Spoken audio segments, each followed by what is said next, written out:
깊이 있는 고품격 시사대담 뉴스인사 프라임 지금부터 시작하겠습니다. 오늘 수요일 순서는요. 빅데이터를 통해서 총선을 전망해보는 그런 빅데이터 2024 시간입니다. 박진영 민주연구원 부원장, 또 대한민국 최고의 평론가이기도 하죠. 박진영 평론가, 그리고 박혜성 티브리지 대표 모시겠습니다. 두 분 어서 오십시오. 반갑습니다. 네, 안녕하세요. 오늘은요. 종로 얘기를 한번 해보겠습니다. 용산으로 대통령실 이전하기 전까지는 청와대가 종로에 있었기 때문에 총선에서 상징적으로 매우 중요한 위치를 차지하는 곳이기도 했는데요. 노무현 전 대통령이 종로구에서 국회의원하고 대통령이 또 되지 않았습니까? 되게 의미가 있는 곳이기도 한 것 같아요. 어떻습니까? 지금은 이제 용산으로 갔기 때문에 용산이 좀 그런 위치를 차지하기도 한다고 볼 수도 있는데. 아직까지는 뭐 한 번 대통령실 이전한 거기 때문에 용산이 정치 1번지다 이렇게 보기는 좀 어렵고요. 네. 종로가 가지고 있는 특성이 있습니다. 이제 조선시대부터 이제 궁궐을 둘러싼 지역이지 않습니까? 그런 부분들도 있고요. 또 인구 구성비에 있어서도 토박이들과 이제 북쪽에서 내려오신 분들 6.25 때 그리고 또 전국에서 유입된 분들이 많이 산다. 그리고 또 예전에는 상권의 중심지였습니다. 네. 그렇기 때문에 이제 종로 선거가 서울을 중심으로 해서 가장 핵심적인 지역이다. 그런 이야기를 했었고요. 지금도 상징성은 남아있다고 봐야죠. 그러면 이번에 종로에서 누가 되느냐가 사실은 되게 중요한 부분이 또 될 수 있겠군요. 그렇죠. 네, 종로에서 된 분들 중에 대통령이 2명 있었잖아요. 네. 3명. 3명입니까? 노무현, 이명박, 윤보선. 윤보선. 윤보선까지. 나도 윤보선 찾아봤는데. 네. 어떻게 보셔요? 근데 종로. 저기 민주당이 다시 집고 나면은 청와대로 이전을 합니까? 그렇죠. 안 그래도 그거 궁금했어요. 글쎄요. 제가 봤을 때는 용산에 있다가 뭐 이게 개헌 상황인지 모르겠는데 세종으로 옮기는 게 맞지 않나 그런 생각을 갖고 있습니다. 개인적인 생각으로. 세종의 부지라든가 이런 부분은 다 선정이 돼 있고요. 여러분들이 잘 모르시는 것 중에 세종은 땅속까지 기반 시설 다 됐습니다. 세종 도로 밑에 자석 깔리는 거 모르시죠? 자석이 걸려 있어요. 자석 깔려 있어요. 자석이요? 왜요? 자석. 나중에 친환경 자동차가 완벽하게 다닐 수 있는 그걸 만들기 위해서는. 그러면은 용산에 그냥 좀 쓰다가 세종 간다. 청와대는 그냥 청와대로 놔둔다. 뭐 그렇지 않을까 싶습니다. 뭐. 국회까지 물론, 같이. 예, 뭐 국회도 다 이사를 가요. 국회도 지금 국회도 준비하고 용산에 있잖아요. 부지 네. 세종 세종에. 쪽에 부지가 준비되어 있습니다. 세종이 금강상류거든요. 서울을 축소 모델로 말발굽처럼 동그랗게 만들어놨습니다. 서울도 어떻게 보면 살짝 말발굽이잖아요. 그렇죠. 자, 그러면 어쨌든 그 질문을 하신 이유는 종로는 그러면 이제 맛이 갔다 이거예요? 끝났다? 종로의 상징성은 이제 좀 줄어들고 있는 건 맞는 것 같아요. 종로에서 그동안 배출한 주요 정치인들을 쭉 좀 봤더니 대단하신 분들이 많아요. 그렇죠. 앞서 말씀드린 세 분의 대통령, 전직 대통령뿐만 아니라 장면, 그리고 이제 최초의 여성 국회의원이죠.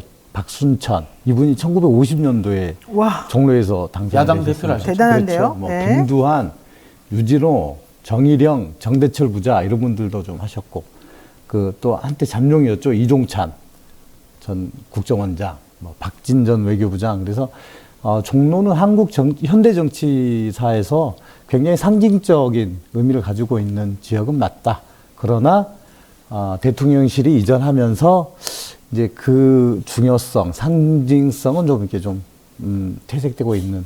그리고 실제로 인구도 좀 줄고 있고요. 인구가 원래 좀 적었는데 또 네. 줄어들었어요? 지난 3년 전에 비해서 한 10,000명 정도가 줄었더라고요. 네. 여기 좀 그러면은 한번 종로구 지역 유권자 특성을 한번 살펴볼까요?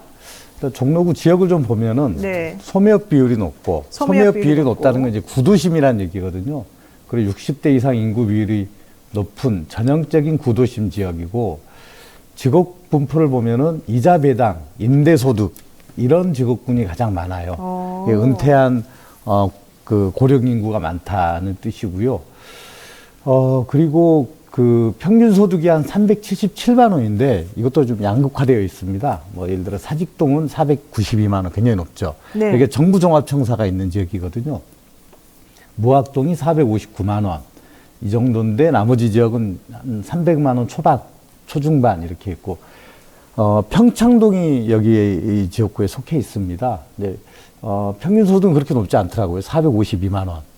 그런데 집값은 굉장히 비싸요. 평창도 비싸죠. 비싸죠. 부촌이죠. 예. 근데 보통 우리가 그 집가를 보면은 아파트가 단독주택보다 좀 평당 가격이 좀 비싼 편이지 않습니까? 그런데 평창동은 좀 다르더라고요.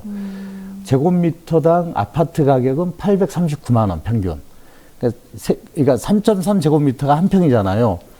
그럼 평당 한 2,500만 원? 2,400만 원. 그런데 단독주택지가 제곱미터당 1,500만 원. 그러니까 평당 한 4,500만 원 정도. 이게 정말 여기 단독주택 부자들이 많이 거주하는 이런 지역이더라. 넓어요, 거기는. 그리고 막 100평, 그렇죠. 200평 이래요. 네. 네, 네. 그리고 아까 중요 상권 지역이라고 말씀하셨는데 여기 22년 총 매출이 3조 8천억. 그러니까 타 지역의 한 두세 배 정도 된다고 봐야죠. 네. 그렇습니다. 근데 문제는 이제 그분들이 종로에 실제 거주하지는 않으세요. 중소기업 하시는 분들. 그렇죠. 네. 그 차이점이 있고, 아까 이제 종로에 섬유산업이 어디 있어? 이렇게 묻는 사람들이 있거든요. 네. 어디 맞냐면요.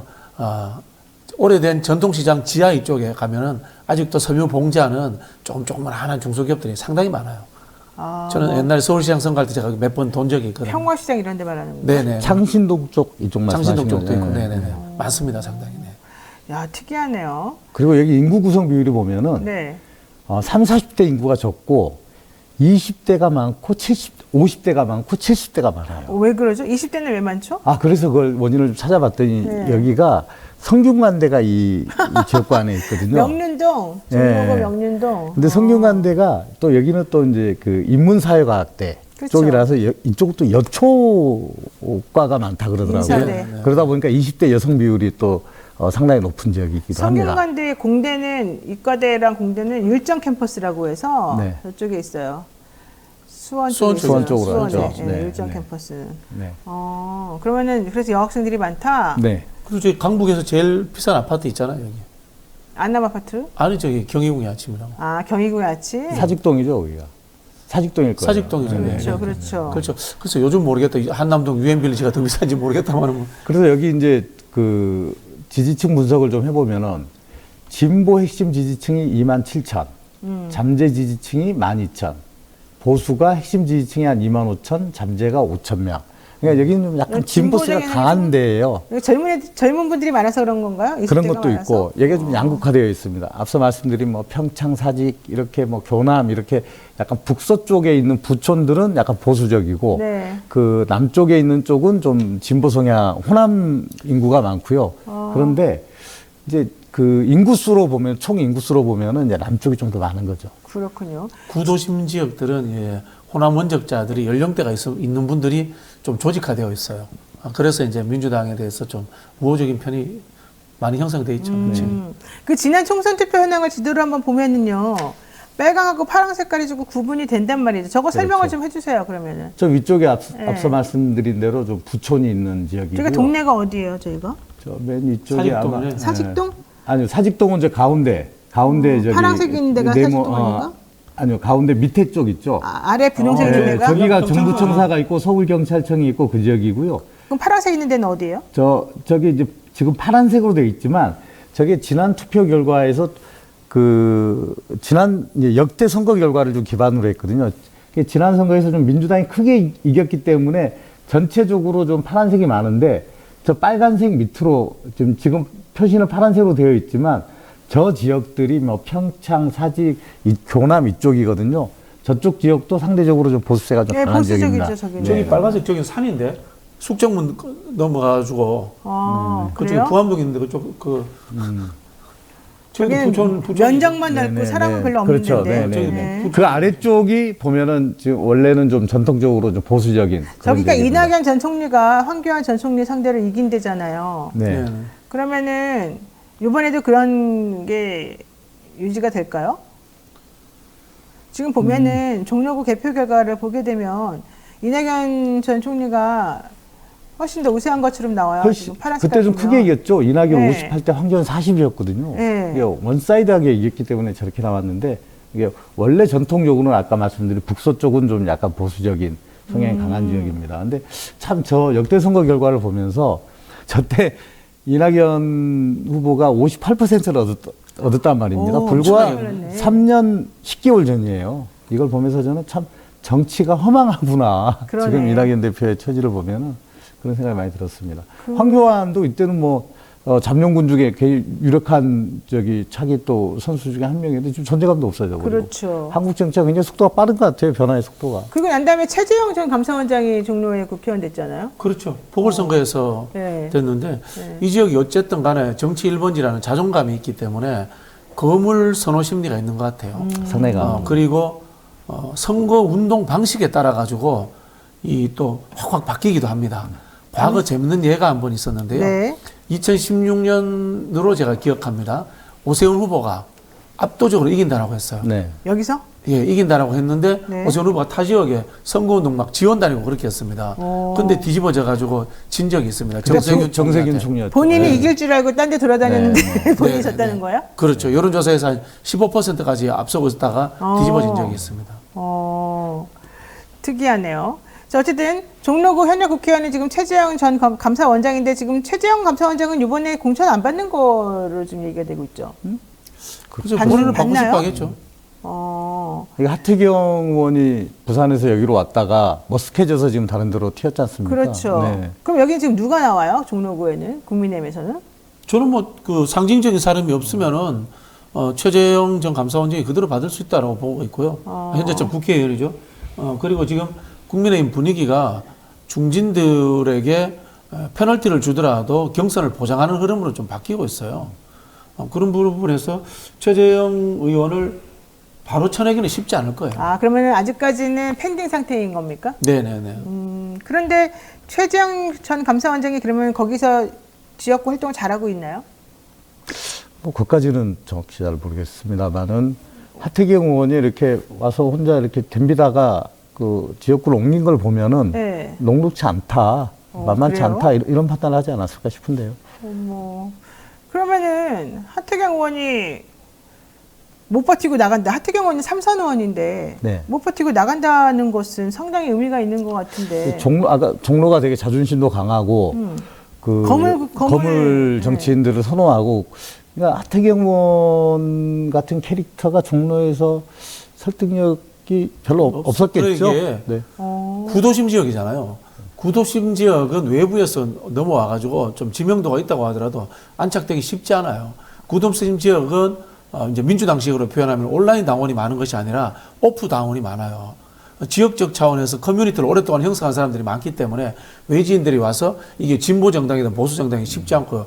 예를 들자면 강남 같은 데는 또 달라요. 강남 같은 데는 아파트 단위로 해서 우리가 아는 이 상권을 중심으로 한 커뮤니티가 형성되어 있는 동네가 아니기 때문에 보수 정당이라도 뭐 표현이 낙하산이 와서 자리 잡기 쉬운데 이런 구도심 동네는 쉽지 않아요. 근데 최재형 의원 같은 경우는 사실 뭐 외부에서 내리 꽂아가지고 들어간 사람 아니에요? 그때 이낙연 그렇죠. 대표가 나가면서? 그렇지만 예를 들어 이낙연 대표도 호남 출신이고 전남 영광 출신이고 정세균 총리도 거기서 국회의원을 지냈지만 그 무진장, 뭐 무한진안 이쪽 원래 지역구였잖아요. 근데 이분들이 서울로 올 때는 그 정도의 중량감을 가지고 온 거죠. 그래서 설득이 된 거죠, 유권자들에게. 그러나 하태경 의원 같은 경우에는 본인의 그 존재감을 지나치게 과대평가해서 왔다가 안 되겠네 하고 이렇게 옮긴 거. 하태경 의원이 그렇게 존재감이나 그게 없나요? 좀 그런 것 같아요. 종로에 이제 터줏대감이라는 분들이 토박이, 서울 토박이, 그다음에 북한에서 내려오신 분들, 그다음에 이제 호남 향후의 출신들. 그 이북 오도청 있고 그래서 그런 거예요? 아니요, 그게 아니고 이북 오도민들 중에 거기 옛날에 자리 잡은 분들이 제법 있대요. 그 뿌리의 흐름이 있대요. 네. 그래요. 네, 근데 거기에 속하지 못하는 사람들은 와서 이렇게 자리 잡기가 쉽지 않다. 그런 이야기를 종로 토박이들이 해주더라고요.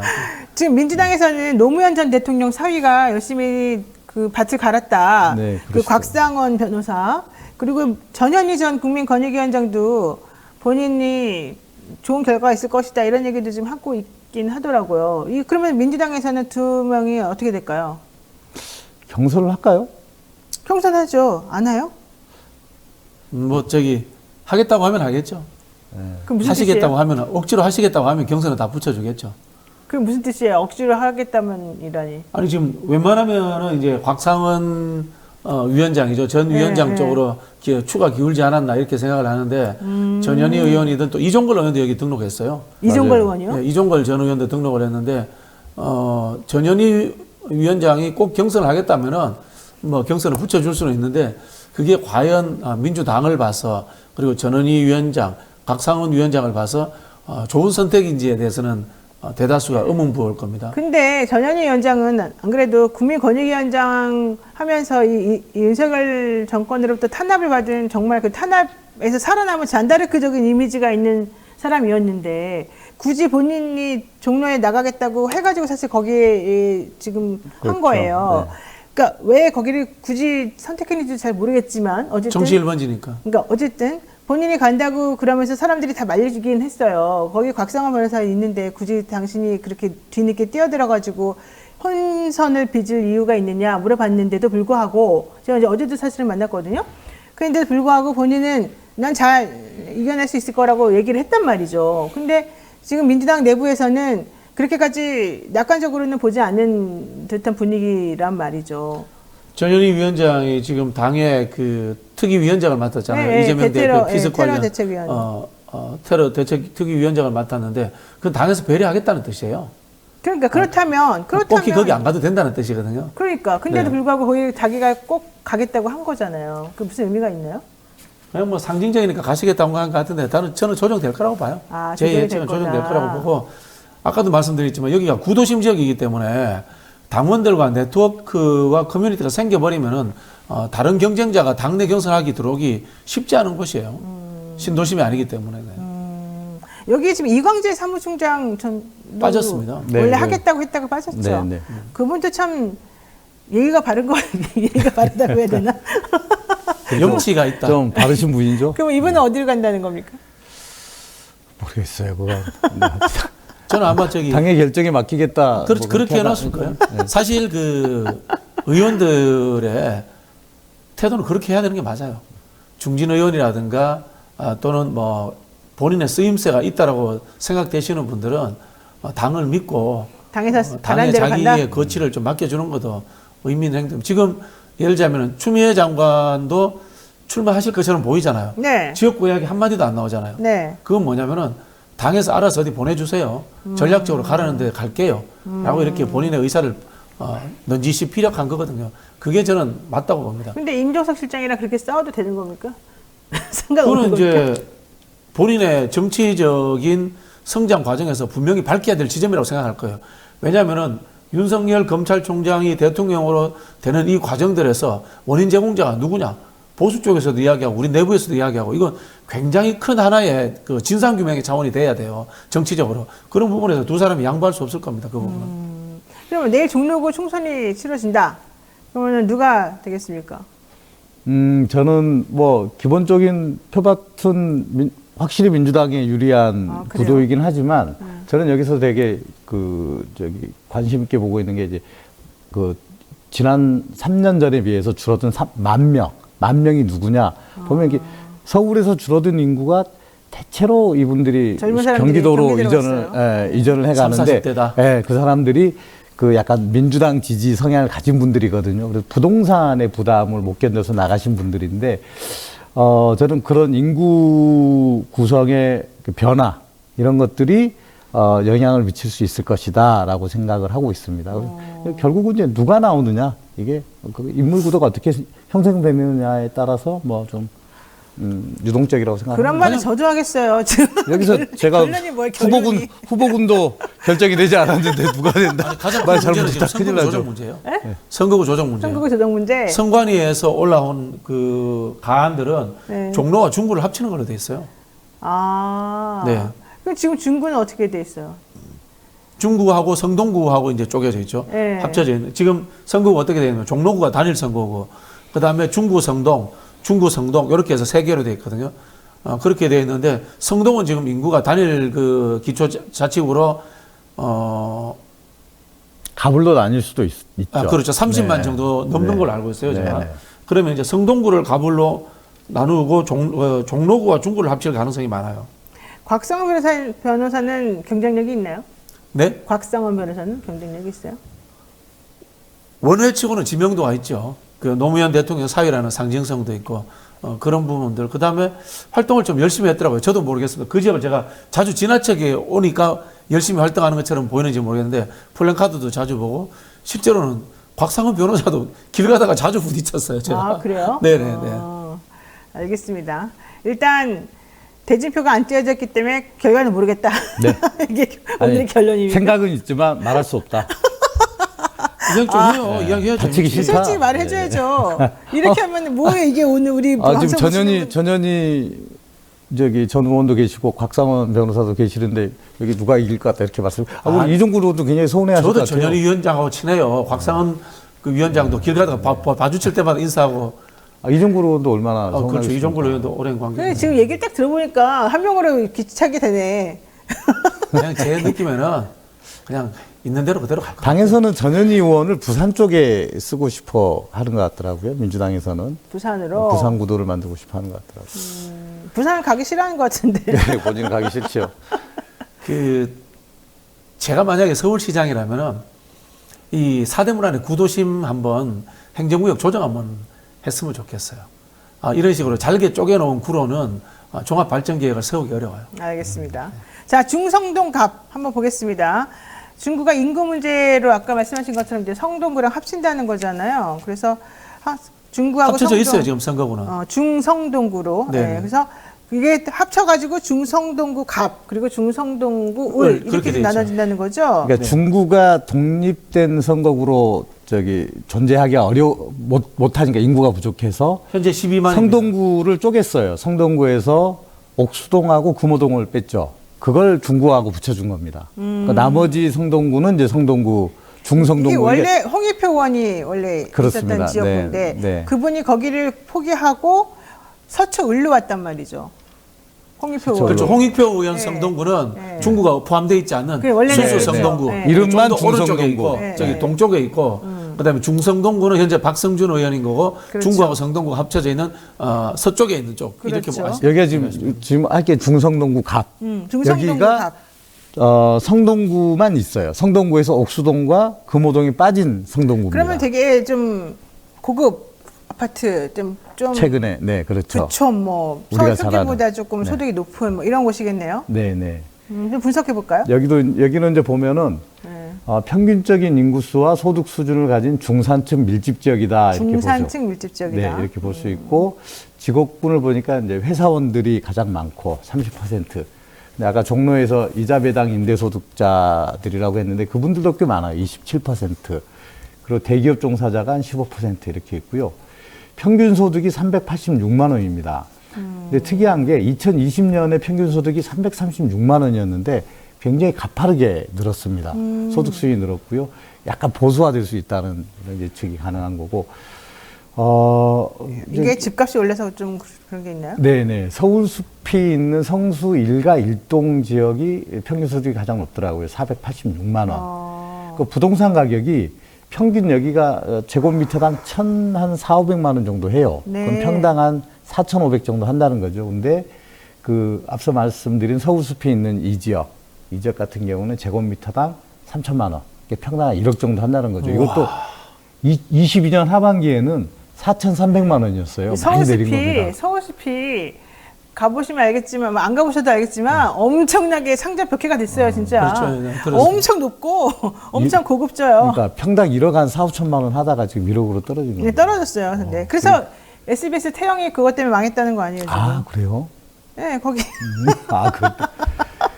그 상권도 상당히 발전돼 있습니다. 여기가 이제 성수동이 막 최근에 또 핫플레이스가 되고 그랬지 않습니까? 여기가 22년 총 매출액이 2조 4천억 정도 되고요.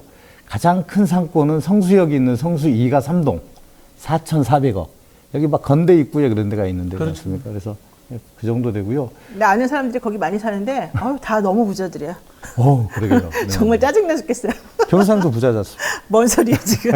근데 여기 홍익표 원내대표가 자기 이제 험지간다고 불출마 선언했잖아요. 네. 그래서 여기를 지금 민주당의 전략지역구로 선정을 했잖아요. 네. 그러면 임종석 비서실장하고 윤희숙 전 의원이 지금 그 한동훈 비대위원장이 윤희숙 사천 논란이 있었죠. 논란이 어쨌든 되었고 어쨌든 거기에 지금 꽂고 있는 중인데 둘이 매치가 성립이 되는 겁니까?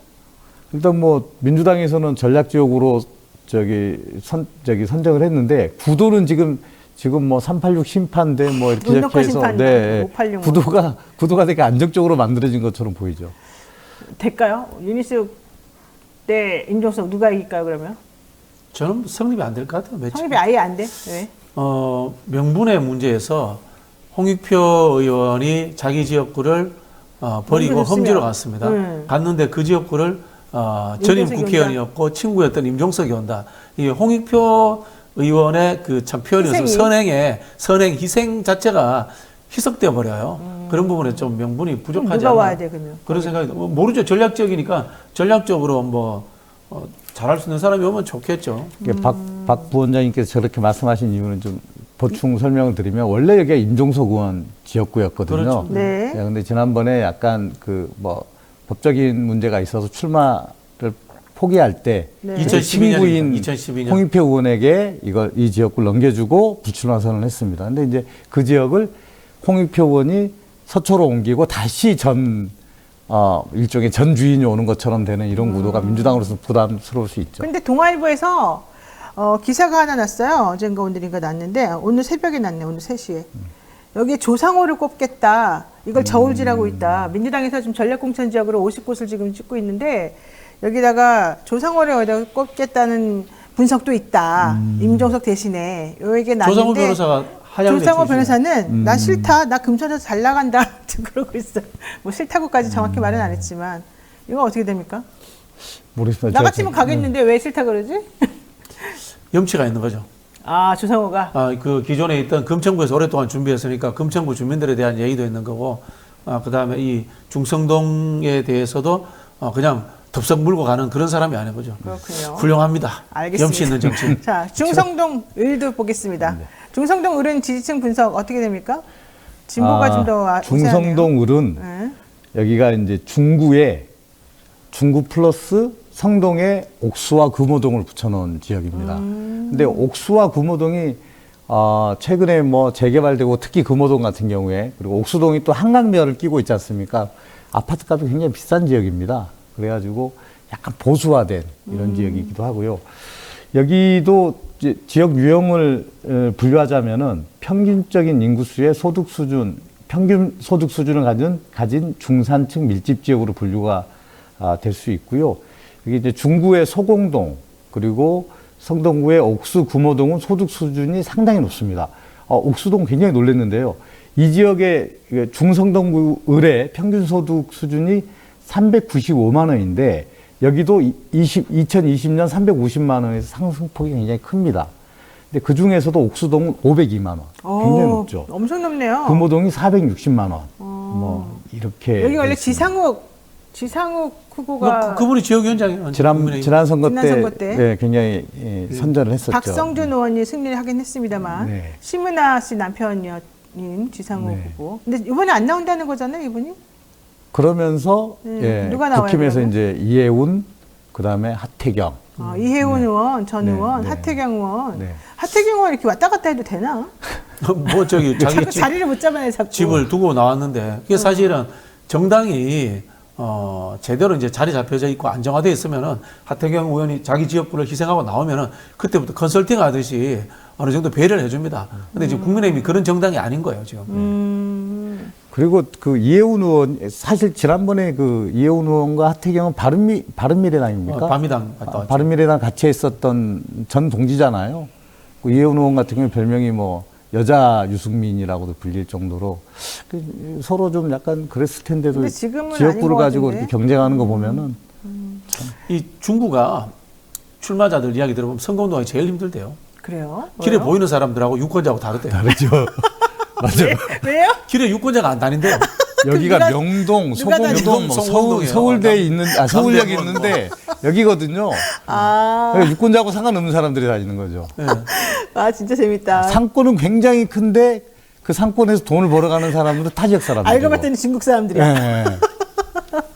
지금 박성준 의원도 있지만 정대철 의원 그 아들, 공무원 아들 정호준 네네네. 이분이 도전장을 던졌대요. 누가 그러면 유리합니까? 여기 중구가 대대적으로 이제 이제 정대철 의원뿐만 아니라 그 아버지 정일영 박사 정호준 전 의원의 할아버지인 그렇죠. 정일영 박사 때부터 정일영, 정대철, 정호준으로 내려오는 이제 사실 그 집안에서는 거의 여기가 이제 영지죠, 영지. 근데 이 선거구 획정이 중요한 게요. 만약에 종로로 붙어버리잖아요. 그러면 정호준 의원은 종로로 가야 돼요. 왜냐하면 옛날에는 선거구가 중구 종로구가 한 선거구였어요. 종로 중구에서 이제 2인 선거구를 하기도 하고요. 그래 오랫동안 해오다가 소선거구가 되면서 정대철 의원이 중구 하나 떼가지고 이제 독립한 거거든. 아, 그래요? 근데 지금 중구가 성동하고 붙어 있잖아요. 네. 근데 중구가 만약에 종로하고 붙어버리면은 정호준 의원은 종로 중구 쪽으로 가는 게 아마 현실적으로 그렇죠. 유리할 겁니다. 아, 재밌네. 재미있기도 하지만 참 어렵기도 하고 그러네요. 복잡스럽네요. 산에 등산 가다가 한번 정호준 의원을 만났어요. 근데 뭐 수십 명이 같이 등산을 왔더라고. 그래서 제가 이제 인사를 했죠. 어디 준비하고 있습니까? 그러니까 아유 당연히 뭐 아버님 때부터 살던 곳이니까 준비 잘하고 있습니다. 그러더라고. 중구가 있는 쪽에 나간다는 거죠. 그렇죠. 그러네. 그래야 또 명분이 있는 거죠. 네. 그러네. 여기 지지층 분석을 보면은 되게 재밌는 게 진보 핵심이 3만, 보수는 3만 참 보수가 좀 더 많아요. 근데 잠재 지지층을 보면은 진보가 한 5천, 보수가 한 3,600. 그래서 똑같네요. 양쪽에서 다 나오면은 여기는 거의 비슷해요. 그래서 여기는 판세를 아마 옥수 금호에서 갈릴 것 같아요. 옥수 금호에서. 특히 금호동 같은 경우에 재개발이 많이 돼가지고. 네, 누가 실제 투표장까지 갈까 이게 중요하네요. 그렇죠. 네. 그 이제 옥수 구모에서 갈린다는 것은요. 과거에 이제 땅개형 정치보다는 이 공중전 정치가 먹힐 가능성이 많다라는 거예요. 공중전 그렇죠. 정치는 지명도가 뭐예요? 있는 사람, 그다음에 그 언론에 좀 그 주목도를 받을 수 있는 사람, 그렇군요. 이런 사람이 유리할 수 있다는 거죠. 알겠습니다. 네, 뉴스인스타 프라임 매주 수요일 코너 빅데이터 2024 오늘은 또 재미있는 지역, 좀 간음이 잘 안 되는 지역 한번 얘기를 해봤습니다. 오늘 여기까지 두 분 말씀 듣겠습니다. 고맙습니다. 고맙습니다.